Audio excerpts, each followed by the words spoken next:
Hi, everybody. Welcome. My name is Bobby Haber, and I'm here in Manhattan, in New York City. I'm here with my partner, Joanna Abbott-Green, and we want to welcome everybody from around the country and around the world.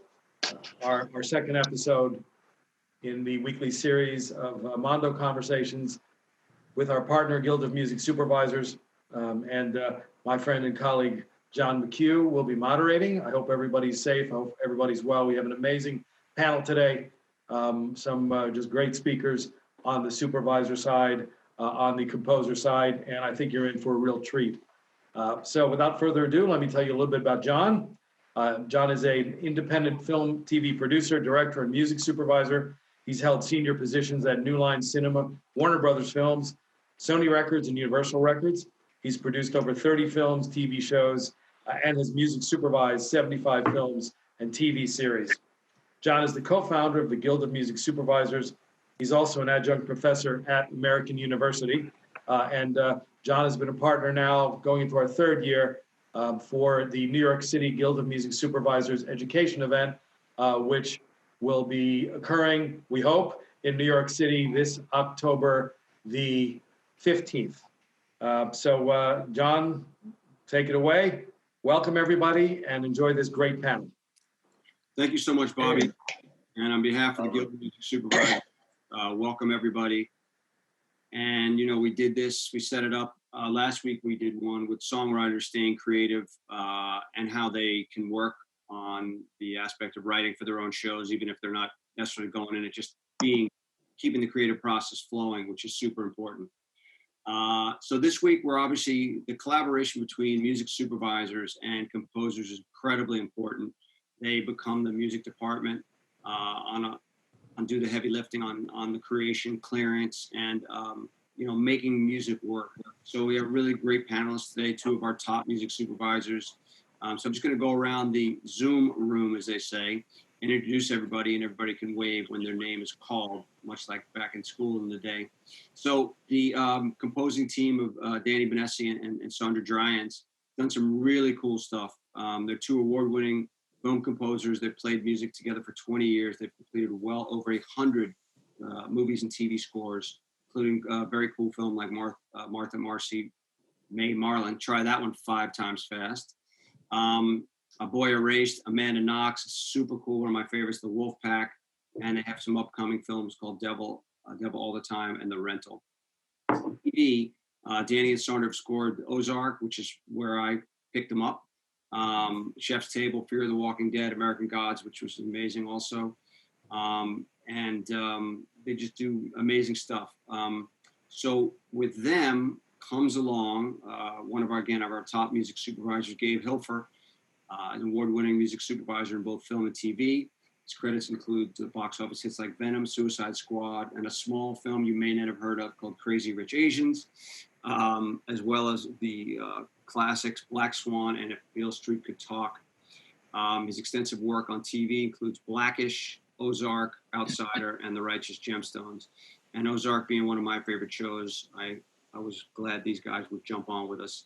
Evyen Klean, 7-time award-winning Guild of Music Supervisor at Neophonic, one of the greatest music supervision companies of all time, right, Ev? Emmy winner, and again, 7-time composer, as I said, and he's done the music, consulted, supervised on over 100 films and thousands of hours of television. That's a lot of hours of television, pal. Marcelo Zarvos, done a number of amazing films and TV shows. Fences, directed by an unknown guy named Denzel Washington. The Golden Globe winning The Affair, and one of my all-time favorites, Ray Donovan. Twice nominated for Primetime Emmys on You Don't Know Jack and Taking Chance. He scored the acclaimed film Wonder, which is a beautiful film if you've never seen it, starring Julia Roberts, and another amazing film that came out over the holidays that didn't get as much recognition as I thought it should, called Dark Waters, starring Mark Ruffalo and directed by Todd Haynes. So those are our esteemed panelists. Clap for them. Hey. And now Joel C. High has popped into the room, and he is the president of this little organization called the Guild of Music Supervisors. I'd like him to say a couple words about the Guild and what we've been doing and what we will continue to be doing. Hey, what's going on, guys? Good to see you. So, what's up, Evyen? What's going on, Gabe? So, thanks for doing this, you guys. This is something that is the brainchild of Jonathan McHugh and Robert over at Mondo, and they kind of teamed up and thought, let's keep doing these great conversations using the new platforms. And it's turned out to be amazing. I think we had over 800 people last week come in, and we keep building on it as a great kind of avenue to keep dialogue going about the excellence of putting music to storytelling. So I really appreciate everybody for showing up and participating, and wanted to let you know that we at the Guild of Music Supervisors are going to be expanding on this and continuing some of this content. We are doing a lot more things. We had a town hall on Friday to go over unemployment insurance and small business loans and really crucial things right about now. And we're going to be continuing to have some of these things on a smaller basis for our members. So we encourage you guys out there to sign up as members for the Guild of Music Supervisors. You can find us on our website, guildofmusicsupervisors.com. and sign up. But again, we're going to continue these things because I think that there's a real need for it. And last week, it was really heartening that all the people who were participating and really enjoying it and watching the chat was fantastic, and seeing people saying hi to each other that they hadn't seen in a long time. So that's about it. I want to thank you guys again and let you guys go. So John, you're in charge. Thank you, sir. Yeah, it is great to put people together, and that's what as a guild we love doing. And the fact that, composers work in their spaces, supervisors work in their places, but they come together to help make the music components work for the film, TV, video games, advertisements, whatever it is. So we're just going to start kicking it off, and you guys can jump in at will on the questions, and then I will also target some. So the first question is spotting. Spotting is the concept of you actually sit with the director, producer, and you look at the film and decide what spots get what music. Should score be there? Should sound effects be there? Should a song be there? Should a mix between a score and a song, which is called scores, or we call it that, be there? So talk about, do composers and music supervisors spot shows together, or do they have separate spotting sessions for each, the source and the score? Evyen, you want to start? Sure. So it varies, and it depends sometimes on location. It also depends on where a music supervisor is brought into the process, and also how much support the director and or showrunner might need. But generally speaking, at least projects that I supervise, we're in the same room together. The composer, the music supervisor, the showrunner, the music editor, we're all thinking out loud, we're all working together, going down the road of figuring out where music's going and who's taking that spot, i.e. source or score. There are times when you come into a project later and there's already a relationship well established between a showrunner and a showrunner, director, and a composer. And in those instances, may or may not have a supervisor involved in the spotting. We may just get notes saying, we need 4 songs in these 4 spots. Can you figure that out? We'll get with the composer and work on the score. And that depends on when one gets involved and the needs of the particular project. And who's normally hired first? Is it composer? Is it supervisor? Or is everything just depend? That's really a relationship thing. When I'm wearing the HBO hat, that depends on if the script is asking for lots of songs or needs to be broken down and budgeted, and we need a supervisor support. Sometimes a showrunner or director comes onto a project and already knows who they want as a composer or a music supervisor. And so it really is on a case-by-case basis. We here at Neophonic hope to be involved and be hired at script way before pre-production even starts. That would be our goal, but it depends on the needs of the show. Got it.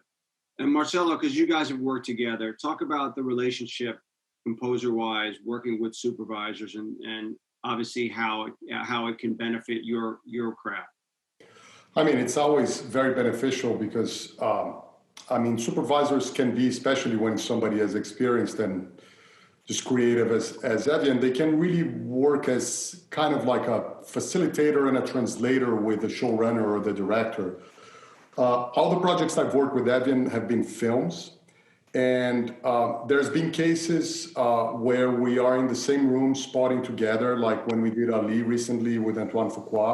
We were in the room with Antoine and the editor and the music editor all together, hashing it out, figuring out, even before there was locked picture, and it was a very very involved, a two-way street. Some things were not, this might be song, might be score, what do you think? We would try a song, we'd try score, and it lasted for a while, and there were multiple creative sessions. And then on something like You Don't Know Jack with Barry Levinson, I had worked with Barry before. We were both in New York.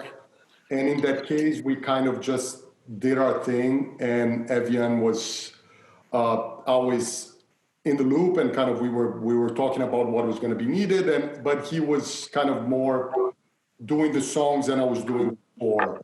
And it can be anything in between those two things. In these 5 projects that we've done together, there being different levels of involvement, but always at some point our processes will kind of merge together, because as you guys said, this is all about providing a great music for the film, and wherever it's coming from, we are the music department. And so.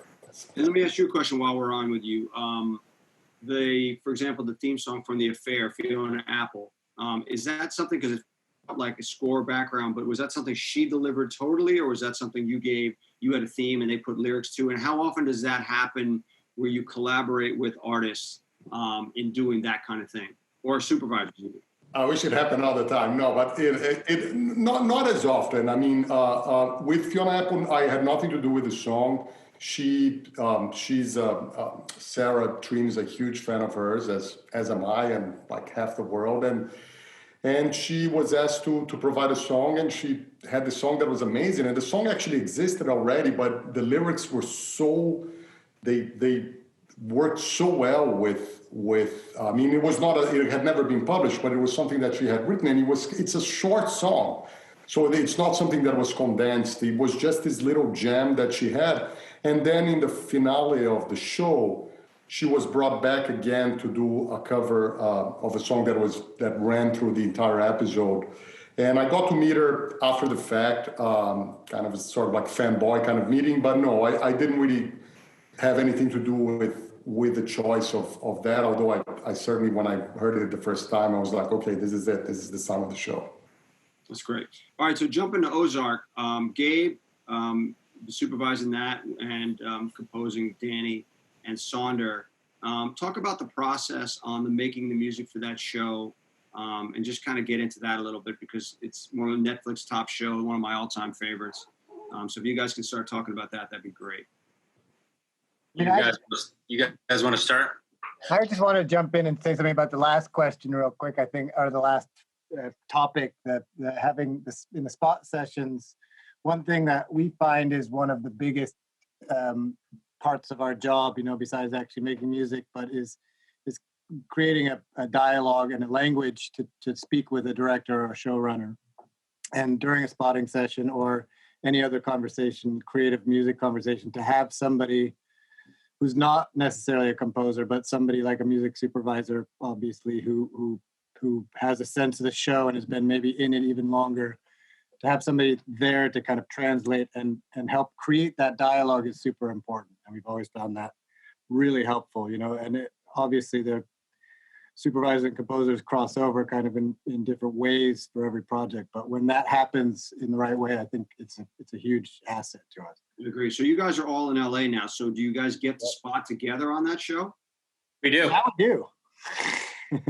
Gabe, tell us more.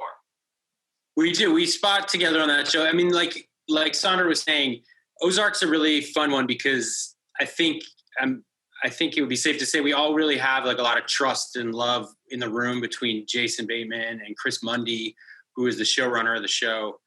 And we're able to have very honest conversations about where we need score, where we need source, what it really needs to do for the scene, and how it can best further the plot without giving anything away.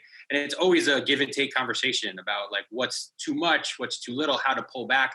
But like you were saying, once we have that language and that whole vocabulary with the showrunners, it's much easier to say, just pull it back a little bit instead of being specific to like, what instrument are you talking about? And what, like what specifically do you mean when you say that? It's almost like, I mean, the last couple spotting sessions we were in with these guys, I feel like that was exactly what Chris Mundy said. He said, this is great. I just wish we could dial it down 10%.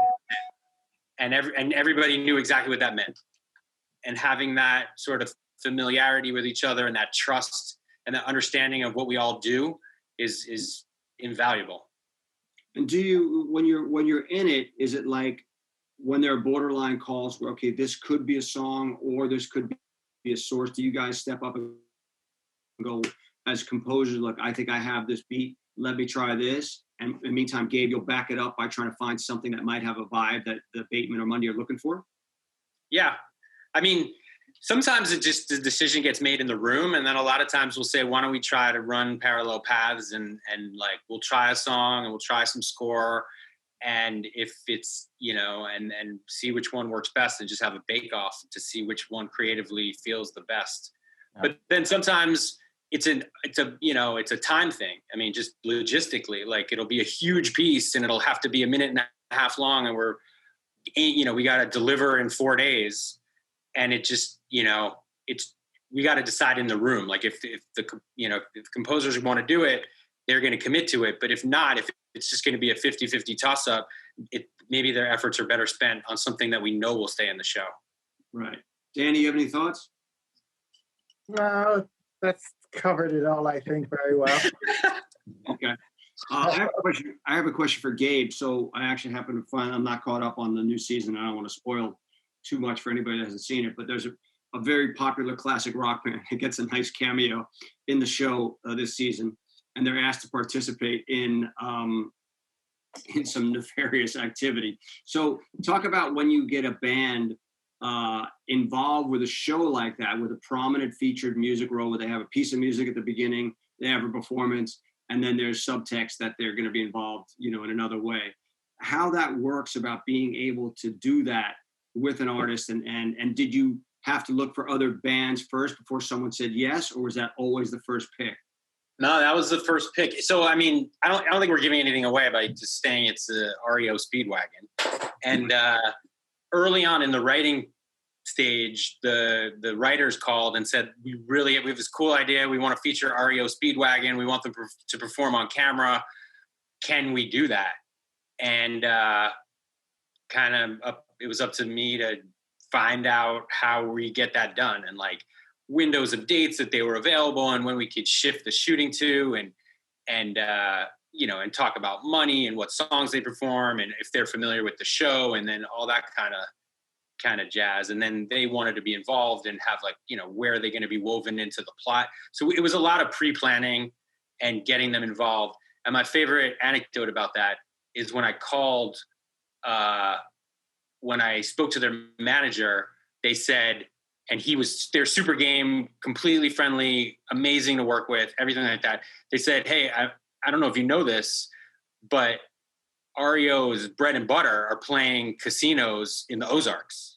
And I said, that's very convenient for the show then. So, by the way, something, Gabe, amazing just happened. I asked that question because it's been in my mind. And then it's at the same moment, or right before, Jordan Grenke asked the same question. And so I'm looking at it going, wait, how did that just happen? So nice work, Jordan Grenke. Great minds think alike. Cool. So yeah, that's a fantastic piece of how, music can pull in and artists can be part of something. And I thought it was just a really interesting piece because the dentists do love REO Speedway. Yeah. John, I was going to add a note about the collaboration part between supervisors and composers, and if I might, you might. Okay, so another variable besides composers being in the composer lane and supervisors being in the song lane and getting artists to produce is the hybrid of that. And if someone like Marcelo, and I'm going back to Ali, who is super multi-talented, we were in the midst of Ali. He was writing, I don't know, 90 minutes of score or some crazy number. We were working out how to get that orchestrated and how we were going to do remote sessions and all of that stuff. We were working on and finding about 35 different songs, but there was still a bunch of areas that we felt were kind of hybrid, that were scarce. And Marcelo came in and literally wrote 6 or 7 period tunes for the show, and we went in and produced them together, and to kind of, I don't know, paste certain aspects of the show together with the source and the score, and making bridges, and it was amazingly successful. And obviously there needs to be a relationship there, but there also needs to be the skill set for someone not just to compose, but to also write tunes. Well, that leads me to a really good point. The term temp love. Temp love is, as music supervisors know, is a disease that we work with directors and producers and people who just fall. The concept is, the director producers fall in love with the temporary music that you've placed in the film or TV show as a supervisor, or the editor sometimes will temp music in before we even get in the room. And it's very hard to get it out of their minds. So to have a versatile composer who can basically come up with things that get that temp love out of the director producers' heads is really a blessing. So the more versatile the composer, I guess, the more ability to do those kind of things. As composers, talk about when you get those situations where you do have a song that you either can't afford or you don't really need that song, but you just need that musical feeling. Talk about what you guys have to do to create something new, but give the director producer something that feels the same way and gets them out of that temp mode love. I'll jump in. I mean, I think the temp love thing, I mean, there's 2 different things. If you're talking about recreating a song or a style, like what, Evyen was saying, when he mentioned to me, let's write some 60s, 70s, like jazz kind of funk stuff. It was like, okay, I'll bring LA's finest to a studio, spend a day there. It was like, sign me up. I mean, it was just a blast because you can actually bring some of the people that might even have been playing in the original tracks. That's how deep the bench in LA goes. But one funny thing, and I wonder with Saunder and Danny if they ever have a similar situation, the temp love that is the hardest for me personally is when it's my own music from another show that is in there. Right. I find that pretty tricky. When it's somebody else's music, you do your thing and you end up kind of hopefully kind of beating it or somehow making something. I don't think necessarily sticking close to what's there is the best way because, it depends on what it is. You might just never get that vibe. But I find it very, very difficult when it's my own music from another movie or show and I have to replace that. I find that a lot harder. And I wonder, Danny and Saunder, I'm a huge fan of you guys' work. And I just wonder how do you guys see that temp situation? We hate it all, whether it's ours or other people. I don't know, Danny, you want to answer that? Yeah, I don't know. It's like one of those answers which starts with like, it's different every time. But it's like, I don't mind copying our own stuff because then you have that kind of feeling of like, I'm plagiarizing, I'm copying, it's kind of out of your mind. So that's okay. But yeah, copying a temp track and having a director being like, it's just not the same, or it's just not hitting me the same. And you've slaved away at getting the piece of music perfect, like all the chords changing at the same time, the same basic rhythm, and then have them tell you that it doesn't really feel right is a huge bummer. And it's like, that's why sometimes it's really good to get into the same room, because beyond the music, you have to be able to explain emotionally why your cue works, or do you know what I mean? You have to be able to explain it using adjectives and colors and whatever. Like, no, you got to understand this piece of music works. It's better, in fact. You have to like let go of the temp, and you have to try to convince them. It's hard, and seriously, it hadn't raised its head in a few months or maybe even a couple of years for us, and now we just had one recently. Some difficult situations where we're just writing the same piece over and over and try to change the temp or just like the temp, but like just trying to make it a little different, and it still wasn't working. And finally we said, can we just try to do our own thing? Like, because we've been trying to copy the temp since the beginning. And then finally it worked out. But it took, I mean, the director had to release himself from the temp, and it was really a long process. The whole team had to get on board to try to convince. Do you know what I mean? Like, yeah, it was very, very difficult. It gets very difficult and very frustrating because you know that the piece you've written is really good. You know, to your point, there are times when we are making deals for a composer to work on a film. We have that conversation early on with that composer when they're getting the first cut. And there are some composers that ask that they please watch the cut, the movie, the first time without temp. For that very reason of frustration. We do this. And that they don't want to be jaded to their first idea. Sometimes the filmmaker will be okay with that, and sometimes they insist that they watch it with the temp so they can understand what's going on in their head, because they have they don't feel that they can communicate it verbally and want it to. But I do appreciate that notion when a composer's like, can my first experience with this project be without any influence from anybody? You hired us because you want us to do this job, so he or she had shot at coming up with thematically or vibe or sonically or palette wise what they want to do, because it could be 10 times better the get-go. So what happens then when you submit 10 cues, let's say 20 minutes of music, and they're like not really feeling it, and you put in 3 weeks work already, and they're like, nah, I just like the temp better. Yeah.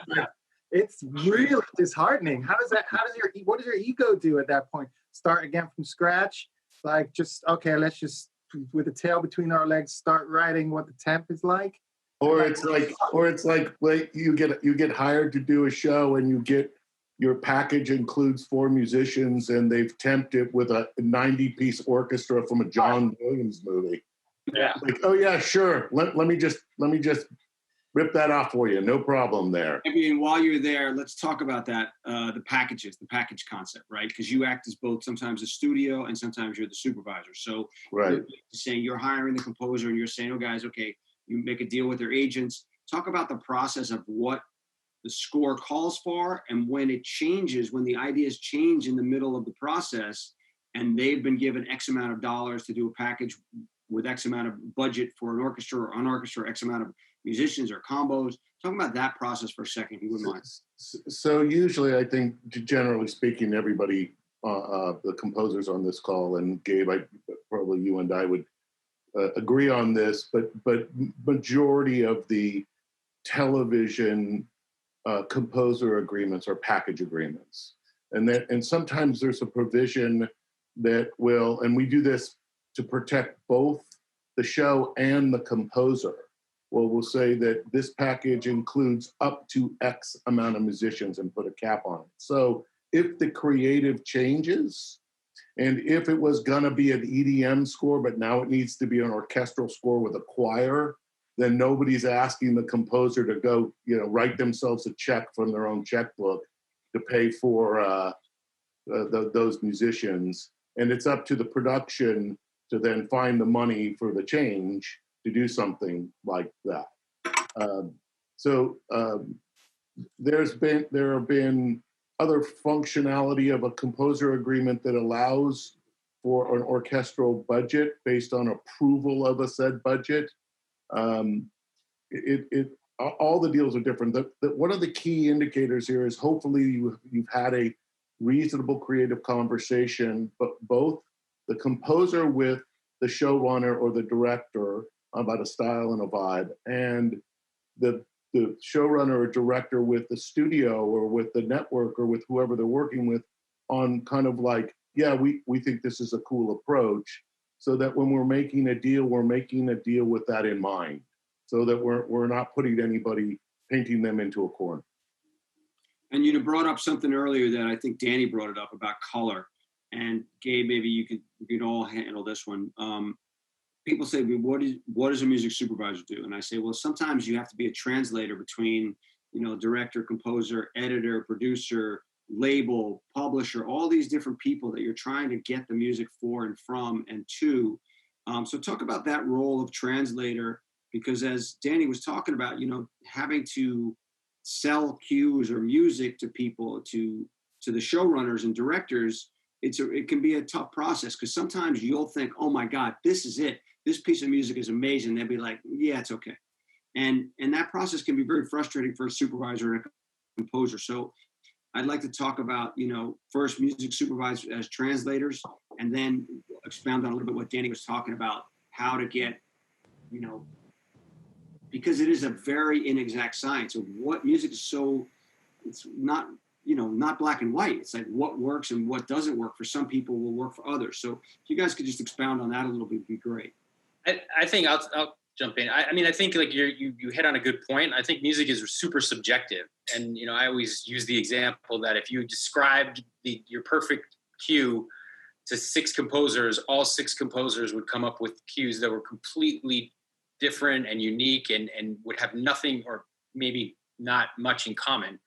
And so I think a lot of it's trying to get into the boss's head. If that boss is a director on a film, or if the boss is a showrunner on a TV show, I think it's about trying to figure out what they're trying to achieve with the music. And, much like other aspects of the music supervisor job, I think it's a little amorphous, where we have to do whatever it takes to get it done. If something, I'm not skirting this question, but I mean, like, it's the kind of thing where if I'll ask questions back and say like, what about that cue are you liking? What about the temp are you liking?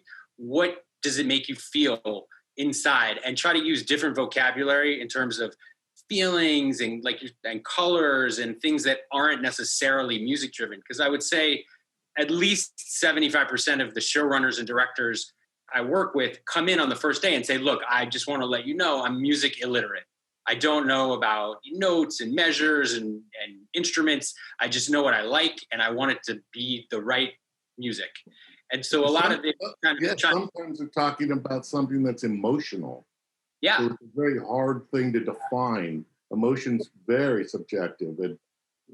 And about the plot, you know what I mean? Like, they're like, this is the part before she realizes that her father is still alive, and we want to have that anticipatory feeling, using that kind of vocabulary and that description of how they're trying to tell the story is oftentimes a good starting place from my experience. So don't you composers all know when someone says to you, more red, more red? Yeah, exactly. Yeah, that is the color thing. To me, is the most amorphous thing out there. We had a couple questions for the Ozark composer fellas. The suspense cues in that show are just bananas. And obviously, the show works on so many levels because you have this family story, but yet they're involved with some crazy shit and all sorts of crazy people. So I'm curious, as a pair, as a team, how do you split your responsibilities, and maybe get into it a little bit about the heightening the suspense in that show, which you guys do a fantastic job doing. Thank you.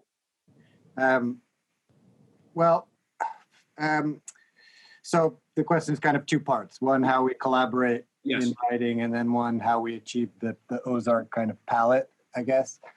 The way we kind of approached Ozark from season 1, we met with Jason very early on, before the shot or anything. And he was just, it's one of those situations where you have a director, producer who's just so eloquent with music. He's like very well versed in music, and he was really immediately understandable what he was looking for. He knew our music really well, so he knew how to talk to us about what we do already.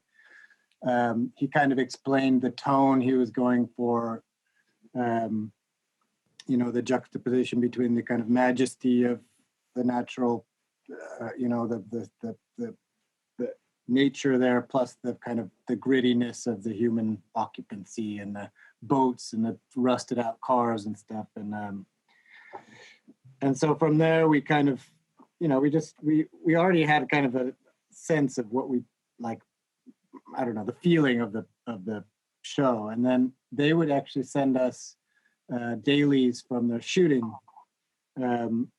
which was great. You know, like this is like one of those things with temp and all that kind of stuff. It's like temp, it does really good things when there's very little time to work on something. But if you have a lot of time, you know, that's when we like to get stuff without any temp, without any music ideas, because often we can be that temp with original music at some point if we get in early enough. And Ozark was like that, and we could, you know, we built this sound as they were building the show. So it was a very organic process. It was really fun. And I mean, we sampled all sorts of like junk and garbage, garbage music. And we made, you know, our own kind of like instruments out of like stuff. But you mean garbage, like garbage, not like the Butch Vig band from back in the 90s? No, like pipes and bottles and, right. And plastic. That's cool. That's fun, huh? Yeah, it was really fun, and that became the kind of the backbone of the percussive aspect of the music, and then everything kind of grew out of that. In terms of how Danny and I collaborate, I just moved to LA like 6 months ago or so, in November. But I was in New York, and he had moved to LA a couple of years ago. But we don't sit together necessarily and write in the same room. We'll write separately and then share stuff constantly. So we have everything. Basically, all our sessions are on Dropbox, and they're updating constantly as we record stuff and write stuff. So it's like a weird, separate but together collaborative process. We're kind of like just digging in. You know, I'll wake up, maybe write something, and then in the afternoon I'll be like, Danny, check this out, and he'll go in there and delete some things, add some things, whatever, and the same thing vice versa. So it's kind of always different with every project. We don't have any kind of set recipe for how we do it, but we've gotten pretty efficient at working like that. Great. And theme song wise, obviously theme songs are incredibly important for the shows. So whether it's a song or whether it's a score piece, talk about theme songs, Evyen, and because obviously Game of Thrones, I mean, Westworld, these are some classic themes, and you guys have all been involved with making great theme work. Talk about the importance of theme songs and how they get created. Well, I would generally say that creating something, whether it be with an artist or with a composer, is creatively preferable, at least for me, than just finding a cool song and licensing it for it. It allows for a thematic imprint to the show, and especially when the composer is doing it, because it sometimes can be a suite of music, or it can be something that is a big part of the through line of the score to come by coming up with one of the main thematic elements and a main theme. And Ramin's a perfect example of Game of Thrones. You periodically will hear that thematic material throughout the show when it pertained to the 10,000 foot view or the bigger show point of view, opposed to the individual themes for the characters. And it's a really good musical branding avenue to take. And for me, I just creatively much prefer that. But that said, it comes from all different places, and sometimes scripted, someone has written the song that is exactly what they want to open it up, and sometimes we want to explore that idea with artists and have lots of people write lots of song ideas and play with things and then cast artists to do those things and those particular pieces that we liked. And we've done a lot of those different styles and variables over the years, especially with my relationship with HBO. Right. Anybody else have thoughts on themes? I mean, I think most composers would, it's always preferable to do I think it's a great way to put your stamp on a particular show. But I think, sometimes, as Evyen said, it's about the creators, what they had in mind. And sometimes there are shows where there is no theme song at all. On Ray Donovan, for instance, we used to have this piece that became a de facto or recap was sort of the main title. But eventually we kind of, after, 5-6 seasons, we decided not to have a recap anymore, and there was no more theme song. But I think when there's an opportunity, it's great. I just did this show called The Loudest Voice, where we had a proper main title, and it can be very, very satisfying and can really frame the experience of the viewer. So I think it can be really good. Yeah, on that show, which is a fantastic series, by the way, I happened to see Bombshell, and then I was like, I wanted to know more. I went back and binged the whole thing, the depth of evil of Roger Ailes. Mm-hmm. Talk about the approach for that, your music on that show. Yeah, the approach was very interesting. That there was one rule that we had to follow in that show, that it was very difficult, and eventually kind of got, we got a hang of it, which was you had to be, the music, it's always from Roger's point of view. So no matter how monstrous, and believe me, he was monstrous, as we all know, we couldn't be judgmental with the music. And so even, for instance, on the second episode, 9/11 happens. And rather than playing the tragedy of 9/11, we had to play what Roger saw as the opportunity of his lifetime, of like, okay, now I'm going to really put forward this evil plan that I've had in my mind all the time. And when there were scenes where he was doing all the horrible harassing and just despicable things, we always had to do it from his point of view, and the music had to become his feeling and his completely, sometimes, most of the time, very delusional view of what he was doing, and that, That's wild. I loved what I did, or, we're really doing something great for America. So it was about finding this weird kind of distorted, twisted patriotism that he kind of believed in. And always, whenever we deviated from his point of view, it felt untrue to the show. Now, that's for that particular show. Bombshell was obviously a different thing, and there was many more points of view. But Loudest Voice, was always Roger's POV, and it was a rule that we never broke. And whenever we tried, the show. Like a director I worked with always told me, the show will spit out the music that it doesn't want, and it would always do that. It would spit it out, and it was just like, no, let's get back to Roger's point of view. So you had to go to the dark side and then ignore it. Yeah, you had to kind of like play his, like sometimes what some things would be almost horror-like, because they were horror-like, the way that he was, treating basically everybody in his life, but it had to come from this delusional place of this. Wow. And it was very kind of a brain twister, but a very interesting creatively. And on the Ray Donovan side, was there because obviously he's a very flawed character, but you have to root for him because obviously he's your hero, if you will. Was there a certain theme that Ray had, or how did you work his ups and downs of his life? That is there's such a complex tapestry of characters, and we had character themes, but I'm more of a believer in dramatic themes or emotional themes, personally. Now, that doesn't apply for everything, but I find that in my own work, what tends to kind of work best is to have themes for certain kind of emotional beats, and not necessarily, okay, here comes, here comes Ray, or here comes Mickey, his father, or anything like that. So it tended to be more about the darkness and the emotionality of the characters. And also in Ray, there was a very interesting dance of score and source.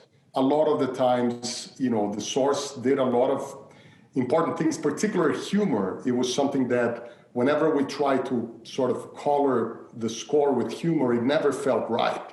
So whenever we needed some kind of humor in the music, it usually tended to be from songs. And also bringing it back to the idea of supervisors and composers collaborating, there were a lot of places on Ray Donovan where score and songs would kind of merge. And I would sometimes build long intros into a song, or sometimes we would have overlays over a song, or people singing on camera and all of that. So in Ray was very kind of a kaleidoscope of different approaches all the time. But I think mostly was about covering the darkness, and also, even though it's not Roger Ailes, I do feel like in general that you have to have empathy for your characters as a composer. I personally feel that way. So if you're scoring like a serial killer, you kind of have to still have empathy for them and try to play that character out, as opposed to just kind of, here's the evil person, here's the evil music. I think life tends to be more interested and complicated than that, and I find that music, and certainly the way that I work with music, I like to kind of blend those shades of gray as much as possible. I find on that. the Ozark side, last night I watched the episode where Jason gets kidnapped to Mexico, the drug cartel, and there's obviously intense score of him, him trying to be broken, being in this dungeon, if you will, and then they kick in the hardcore metal to try to fucking break him down. First of all, Gabe, I didn't get this. Find out what that was. What was that piece that was used in that episode, the metal piece? I think that's Brujera. I think I gotta confirm it. But some hard shit. We really wanted to make it authentic Mexican metal to be like what they would be playing, and hopefully it was, it's what you would torture someone with. I couldn't wait to get out of that room. I was listening. And then Saunder and Danny on your side. So that episode, for example, very intense. You don't know if he's going to get killed. He obviously can't get killed because he's the main character and his name's above the door. Spoiler alert. But Saunder, and Danny, what was your approach to that particular scene of torture / capture? Well, that's the thing. It's interesting what Marcelo's saying, because, and we do this often too. It's finding that empathy in a character or in a situation to kind of not mislead the audience, but go somewhere. Let the audience think about what they're watching rather than just spoon feed it to them. With something like Ozark, it can get a little different because you can really that Jason's character is so likable. You're always kind of he's bad, but you like him and you want him to come out right. So we can almost go super dark and make people think he's going to die all the time. Yeah. And they know he's not, but they're like, oh, but maybe, so it's interesting how that works, but with Ozark in general, we've had more license than a lot of other projects that we've worked on to really dig into the darkness. And that's why it's super fun for us. Yeah. I mean, I think the one credit of theirs that I think you may have skipped over was The Outsider, which was a recent thing that Danny and Saunder did for HBO, and I did with them also. But it was a totally different vibe in terms of like the personnel involved and the decision making. But like, again, your guys' score on that was insane, and it was different and unique, but it was so haunting and scary, and I was freaked out the whole time. Yeah, that was very much about restraint, I think, and the kind of the dread that lies kind of in between music, in a way, I guess. The less is more. Well, yeah, because you mentioned the word heavy-handed before, and that's the thing that a bad score can take a thing too far over one way, and what you guys are talking about is the nuance of not going too far over the top, building it in. We always say with directors to it's something that's heard a lot, is to give the audience more credit than they deserve. That's the whole thing. And a lot of the times, the first cut of a film or something, the director is still not confident about how the film is going to turn out. And there's certain scenes that the lighting might not be right, or there's certain performance aspects. So they put in music, especially temp music, going back to the temp, to kind of fix it and make it look as polished as possible. That happens a lot. Yeah, overcompensating. Yeah. And we're like, why? That also speaks to the fact that you guys work on cool projects, because there's plenty of projects that can use heavy-handed score when it's not that great, you know? Right. That's true. So I want to reintroduce our panelists here. We have Saunder, we have Danny. They just did the show. They did the season what of Ozark? 4? What is it? Season 3? 3, yeah. And we worked on that. And then Marcelo, is a great composer, has done stuff like Dark Waters and The Affair. And Evyen and Klean, who's done a couple hours of TV by now. They work together on the Muhammad Ali documentary, which I think Marcelo is going to close us out with a piece in a couple minutes. But so I just want to reintroduce. We have about 15, 20 minutes left. We're going to do some questions from the world. This one goes out to, which one? Oh yeah, I had a good one from, which one would I want to pick? The tone. Now, let's talk about the creative process behind selecting music to set the tone for big versus small. The idea of, how to build scale in the music when, the scenes, like there's an arc to them. So could talk about the process of building the arc of your music and how you look to do that. And, do you start out with one simple instrument and just keep adding to it? Talk about something that, you maybe a piece or just anything, how you do that process on the composer side. My start or Danny's Marcelo. There can be so many different ways. I don't mean to kind of get out of answering the question, but one thing in terms of size that I find very interesting, and I think I see this happen a lot, is when sometimes people have this feeling that music can make a movie seem bigger than it is. And it's certainly, there's no question that music can enhance and kind of really make something come to life. But one thing that I find it very treacherous is when music gets too big, it can actually make the film or the show seem smaller. And I think finding the right scale, and I think that's the idea of less is more, or avoiding the heavy-handed, but like sometimes, especially projects that are not necessarily very big, and people are like, I really want this to feel like a big budget thing. So let's put a big orchestral thing here. And even when there is a budget for that, I find that, finding the right level, the right temperature is what I like to call for a scene, emotionally or in terms of scope.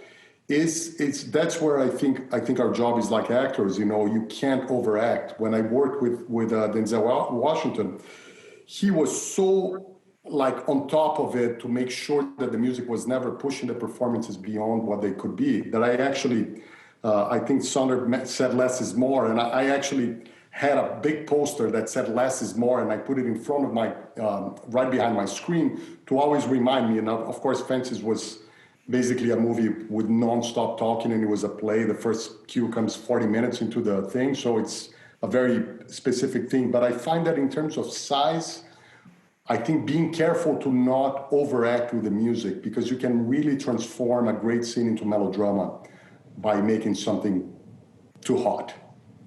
It's a great term. Do not overact with the music. That's fantastic. There's another thing about thematic structure that comes up in a lot of spotting sessions with composers, in that they may write a really memorable, really strong theme and have that demo mocked up with 8 players, 10 players, multiple instruments, and then when you go back to spotting, and the first time that we hear that theme, there's conversation about, can we have this just simply played on the piano?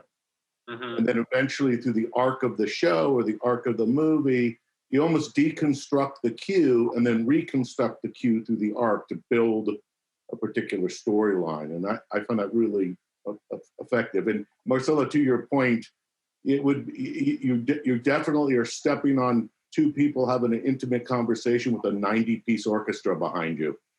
Yes, absolutely. Absolutely. So I wanted to ask another important part of this music department is editors, music editors specifically, and editors. So editors, they're the first ones in the room. They're responsible a lot of times for temping. And then you guys, as you talked about, sometimes have to undo that work.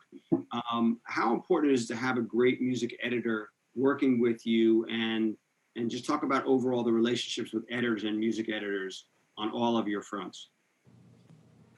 I am a big believer that, obviously, I don't think anyone would disagree that they're an integral part of the whole team. I mean, a good music editor can make the difference between making your life easy and smooth. And, if a cue doesn't fit exactly, they can massage it into fitting so that it works within the scene. And the best music editors, there's a huge difference in working with them and seeing how just how they use their artistry to help composers and music supervisors sell through the concepts that we're trying to sell through constantly. Because you could just plop a song or a score cue onto a scene and rarely is going to fit perfectly. It's about nuancing it into there and having it fade up at the right time and, maybe dip under the dialogue so the director doesn't feel like it's interfering with what he's trying to say, and it doesn't step on a joke if it's a comedy, and doing that while kind of keeping the integrity of the song. And constantly, I'm sure Evyen, you would agree with this, we're getting told I like this, but I just wish we could start at the chorus, and figuring out a way to get into the chorus without feeling artificial and fake and making it work like that. And music editors, I think, are one of the most important people involved in our whole process, for sure. Yes, I agree with you 100%. Invaluable.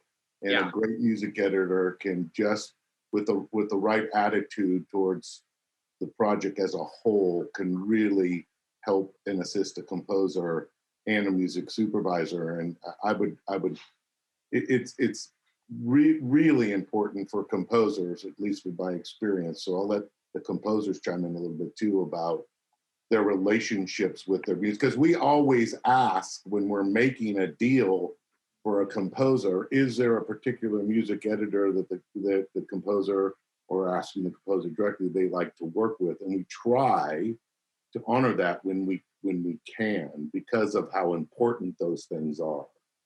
Yeah. I agree. I mean, I find that, especially in television, the music editor, is one of the most important, members of my team. And of course, they are there for the whole show. But I find it that they can, I have my, behind saved, at the dubbing stage more times than I can tell you, by a music editor, knowing where the bodies are buried. And sometimes something is simply not working, and they can, in the 11th hour, kind of concoct something or fix something that is not there. And also, in certain projects and for certain types of scenes, I love to see what they do. So when I start a season of a show, I'll write a lot of wild music, and also have in parallel to what I'm doing, experiment with cutting music that in different scenes. And I find that process very illuminating, and sometimes teaches me a lot about my own music by having somebody else cut it in a place that I didn't imagine it being there to begin with. Danny, Saunder? I mean, yeah, it's like having another guy or a girl on your team. Also to convey how a cue might be working, because they'll be in the room with the director and everybody, and maybe the composers. We're in our studios, and they're there trying to make a cue work that might not have been working, and they're taking the stems and moving them around, and they're working, and they're kind of excited about it, and they can even help dish it over to the director to approve it and get it right and get what they're looking for. An editor is like another composer for us many times. I think they're the great unsung heroes of the film industry. Yeah, so helpful. They're on your team and doing work, and that being creative and working, but without the problem, of any egos getting stepped on, because they're like a middleman. They're like a bishop on the chessboard. Very, very important. They can bring the showrunner or director into the creative process in a way that they wouldn't be able to do on their own. Yeah. And so that point person, that director, is now a part of creating that piece of music by being there working with that music editor. And he's an ambassador to your music. He knows, as Marcelo said, that you can reach back to a cue in Act 3 and reconfigure it, or lay, because it's in the right key, lay a top line from one cue onto another and solve the director's issue in real time. Hugely invaluable. Yeah. And just getting back to your earlier question, John, like about a picture editor, I'd say like on a show like Ozark, we have some of the best picture editors. Cindy Malo, Vix Patel are like not only incredible editors, but incredible with music. And, so a lot of times whether it's temp, and I know we've been through the conversation about temp, but, by the time we see an episode, a lot of times it's in pretty good shape. Like it's in this place where the music, it does the right things. Maybe it's not perfect, and that's like up to us to get it there. But they're working with us and in communication with us from the jump, and working with talented, skilled editors especially who like music, is also like a huge, huge treat.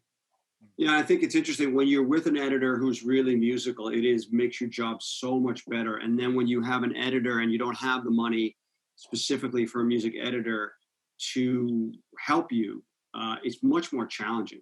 And, talk about that process, Gabe, when you don't really, and you have to solve the problem, because to me, the editor, again, they're the first people there. They spend weeks and weeks and weeks in the edit room with the director producer before anybody gets to see anything. And a lot of times music people come in next before anybody else in the organization gets to see the project, because they want to show it with a good musical light. How do you overcome when an editor is not musical? That's tough. That's tough. Run. Yeah. Well, hopefully, look, I mean, I think knowing, as long as an editor is aware that they're not musical, then you're in fine shape. Because, if you know where what your assets are and where your flaws are, then they'll ask for help and they'll want to be more collaborative. I mean, some people who think they're great at it may not want to, may think that they know better than everybody else. Whereas somebody who says like, look, I'm not great with music, I wish you could help me, happy to jump in and try to help them overcome that. But a lot of times, I mean, fundamentally, we're making movies and TV shows, and we're part of the support process for storytellers and how they want to get their message across. So a lot of times when I've seen very rough cuts early on, you sort of just go with, someone recently said, you follow the bouncing ball. You go with that day, that day needs you to help put music in the scene that's going to make it more emotional. Next week, that same scene could be a joke, and the week after that, it could be a romantic scene, like however they cut it. And so much emphasis is on the picture and the story and how that changes throughout the process, that a lot of it is kind of just hanging on and doing your best in the moment. And then eventually getting it to a place where the whole thing becomes a cohesive unit and you're doing and helping the storyteller tell the story they want to get on the screen. Yeah, it's a really good point. I mean, I've had situations before where I knew that this cue was the right cue, and it wasn't pitched the right way, it wasn't cut the right way, and I hit myself like, well, I wish I would have done it this way or this way. I would have cut it this way. And then sometimes you just come back and you wait it out. Yeah. Come back. And you're right, because the ball could bounce a different way another day. And the other thing you brought up is the ego of it, right? The ego of person who's in control. They're the filmmaker. We are service people, right? We serve the master of the film or the TV show. And the idea of dealing with people with ego to think they know better, or this cue doesn't work, or it can't work. and the nuance. Like I tell people, the music supervisors, composers, they have to have in a room, like you go into a spotting session room, and people that blurt out, things that might be inappropriate in a conversation, so when to speak in a spotting session, when to speak up is really kind of important, the nuance as a supervisor. So Evyen, when you're working with new people, and Gabe and all you guys, when you're working with people for the first time in the creative process, talk about what advice you can give other creators out there when they're trying to collaborate with people on the nuances of working together for the first time in the creative process with people's work. So it's interesting you say that, John. One of the philosophies at Neophonic, and when we were in our group meetings and talking about projects and troubleshooting between projects and different soups and different projects, is the adage of read the room. That's read what the room. That's what I was looking for. Thank you. Yeah. Are we in a scenario where the showrunner or director just wants to talk about how he feels about everything and everybody just needs to listen and take notes? Are they looking for help and support? If they stop and have a conversation during a spotting session about sound effects, do you as a music supervisor feel the need to comment? Is it the right time to comment? How do you feel if you're having a conversation and the sound editor starts to talk about music? So read the room. Who's driving? Who's the support? And I think that's a great point for every project individually, because I think some people go into a project and they have an incredible relationship with a showrunner who wants their advice on every, sound effect and every score cue, and then your very next project that you could be working on a week later or a month later, it's completely the opposite. And assuming that you should have the same philosophy in both situations is a fail, because the next one will say, who the fuck are you? Like, I don't care about your opinion on the sound effects, this is what I want you to do. And so just like reading the room and treating every project individually like that is super important. That's great advice. And also, sometimes I think that talking can help a lot. Spotting is all about talking, but some people say talking about music is like dancing about food, right? I mean, it's this very kind of subjective thing that you're trying to put into words.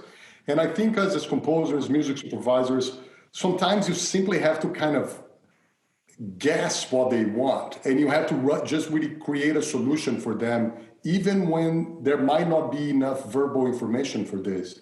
And I think trying to zero in instinctively, with the creator and trying to just, I hate to say it, some like with Barry Levinson, who I worked many times, after a couple movies, we barely talked, but I had to create and provide things that he would like. And of course, he would give me notes when he didn't like something, but it was very much about, you have to kind of divine it out of thin air, what they want. And I think still the majority of what we do, the really interesting part, is that they want you to bring your expertise. They want you to find a solution for them. And maybe sometimes people do get stuck in temp and all of that, but for the most part, I think they're looking for us as the lead music supervisors or composers to just find that solution for them. And especially in a TV show where there's no time, I think they really are into like, okay, get it done for me, please, and let's stop talking about it and just get it done. You just brought up, we have a couple minutes for a couple of questions, but jumping off that, you guys have really done great in your careers by jumping between music and film. And time is obviously the essence on what we talked about. In movies, you have more time than TV, which is every week you got to crank this out and get it done to keep the schedule. But if any of you would just jump on that topic, like how do you approach the differences of scoring and or supervising film versus TV? And I know time is the answer, but you can expound a little bit. I think it's all about time. I mean, I think, on a film, what used to be a schedule of a film that you might have like 6 weeks or something, maybe 2 months if you're lucky, sometimes you have to squeeze a whole season of television. So I think it's a lot less second guessing on TV, personally, I think anyways, and you just have to kind of get through it and move to the next thing and not be too precious.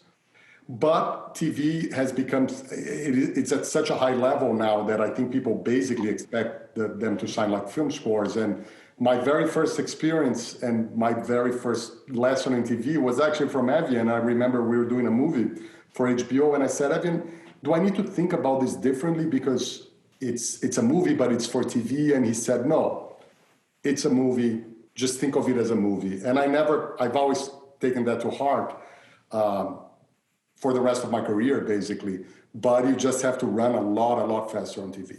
It's another reason why we like to, when we start to talk to people about new projects, we like to get in as early as possible, especially if it's a TV show, so that you have some of that time to think of it as a film, as a full body of work, rather than just being thrown into episode 1 and come up, I got a great theme for this situation, and then in episode 2, that guy's dead or whatever, and then you're kind of screwed. But time. I was going to say, sometimes it works backwards too. I mean, sometimes having too much time is not good.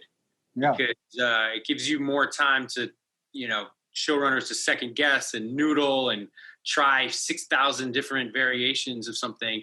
When TV, sometimes there's some I really find it liberating. You try a couple things, and then whatever the best one is by Friday, which is when we mix, is what we have to go with. Right.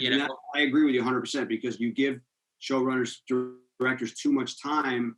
And by the way, just so people know, we don't get paid by the hour, right? We get paid by the job. So on a movie, you could last sometimes a year, even more sometimes. I've been on movies that have shut down and come back. And so, our thing is like, do what you can do, get the best possible music you can, and try to move on.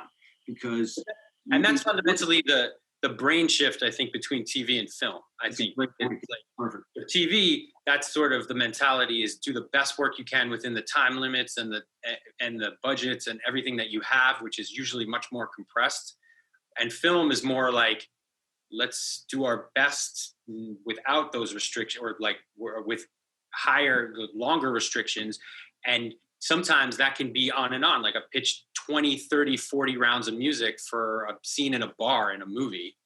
But that would be absurd for a TV show, because you just don't have that much time to do that. Yeah, I would also add to that some of the difference on a series side is that for composers, that it's a lot different when you're in the first 3 episodes of season 1 than it is when you're in the first 3 episodes of season 4. Right. And there's a lot of pressure that's been released from all of that intense work, figuring out what the show needs and what's working for the show. And you have a much larger toolbox that's already been approved to be able to make your job easier.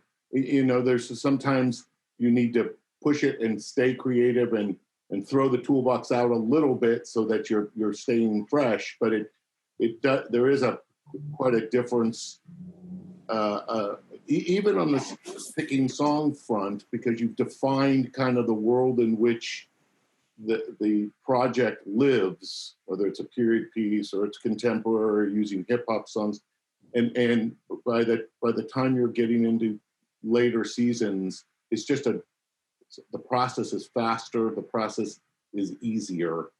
I suppose with the caveat depending on the showrunner. And to your point, I feel like every movie is basically like the first 3 episodes of season 1. Yeah, exactly. Yeah, because you don't have the vocabulary and the comfort level of trying to find the voice of the show or of the film. Right. Yeah. And also, to that note, sometimes there can be this process where, like, later in the show, people, when the sound is defined, they'll say, let's really try to reinvent the wheel here. And you end up writing tons and tons of music, and they say, I think it was really better how we had it originally. Yeah. And that, of course, it's part of what we do. But I think the longer a show goes, at least my experience is that the more it knows what it wants to be. And I think at one point we all have to just keep listening to the show and respect what it wants to be, even if it might be against your own wishes or your judgment, but the show becomes more and more demanding of what the show is and what it needs to be and what it wants to be. I work on a show that's in its like 6th season right now. And in about season 4, the composer, almost wanting to like exercise a muscle, started writing completely new cues that were in the right world, but like, you know, just new and very like creative and new. And the showrunner took one listen and I vividly remember this. He was like, what the hell are these? And everybody was like, oh, these are these great cues. They really bring out the emphasis of this character. And he goes, dude, look, there's like 5 cues I like in this show. Just reuse them all for the rest of the season. Like that's all we want to hear. This is the sound of the show. This is all I want. This is what people expect. That's what I want. Like variations, you know, of course, like to you know, to customize them for the scenes. But these 5 themes, like, and nothing, and don't go beyond that. Don't get, you know, like you're saying, less is more. Don't feel like you need to flex this muscle for this. You know, if it ain't broke, don't fix it. Yeah. So that's been fantastic, guys. We just hit the 75-minute mark, and I want to thank you all for coming out. We're going to close with a piece of music, but I want to remind you all to please, out there in the world, please join Guild of Music Supervisors. You can sign up for what's called the Friend of the Guild, so you can get our newsletters and find out what we're doing and come to our events in New York and LA and London, Canada. So we really appreciate all the support for the Guild. We are a nonprofit organization, so that's really important to support. Next week, we're going to do a panel about how, much like how supervisors and composers work together. Next week, it'll be about how showrunners and their music supervisors work together.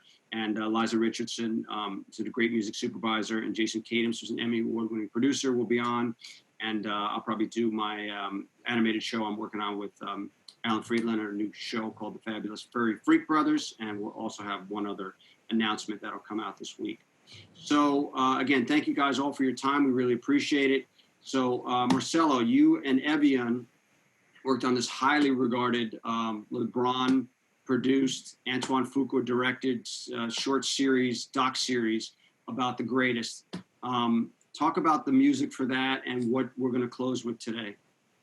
Well, this was one of the highlights of my life was working with Evyen and Antoine on this project. I mean, I was a fan of Muhammad Ali before I saw the documentary, and then as I learned about his life and the incredible things that he did, it really, we went very deep on this one. And there's so many types of different music in the show that it would be hard to kind of really zero it in one thing. But I thought, in considering how crazy the world is and, what everybody's going through right now, I picked a cue that it was a cue that is played under Martin Luther King's death, as well as Malcolm X's death. And it's a kind of a chorale, a very soft and kind of happy, sad piece. And we should bring up one thing on the history side of that. So, because I'm doing a doc now about Ali's hometown, and I had lunch with his daughter, who's in the film, and she told me the story about how when Malcolm X went to Mecca, he came back a changed man, and he realized what the Nation of Islam was doing was not the right thing in a way, and he basically at a break with the Nation of Islam, and one of Malcolm X's best friend was Muhammad Ali. And the Nation of Islam told Muhammad Ali he could no longer be friends with Malcolm X, which really hurt him. But he was so indoctrinated into the Nation of Islam that he listened to them, and he always, and then Malcolm got killed, assassinated, probably by someone in relation to the Nation of Islam. And it always haunted Muhammad. So that relationship, I just wanted to throw a little history perspective on it because I am a history buff. But so, yeah, just to add a little power to it, because I think that was really a powerful relationship that Ali regretted his whole life. And also with Martin Luther King, when Martin Luther King would call, Ali would just go. He would just get on a plane wherever, because he knew what power Martin Luther King was, and he would just go and be there. So I think the relationship here is obviously powerful. And the name of this piece is Brothers, because Martin Luther King, in one point in the documentary, they're interviewed and they're talking, well, you're a Muslim, you have one faith, you have we have another, but we're still brothers. And they together talk about being brothers and being, regardless of their faiths being different, they still felt like brothers. And that's the name of this piece. It's Brothers. Well, thank you all for being here and watching, and thank you for Marcelo for closing us out. All right. Nice to be with everybody.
Yeah.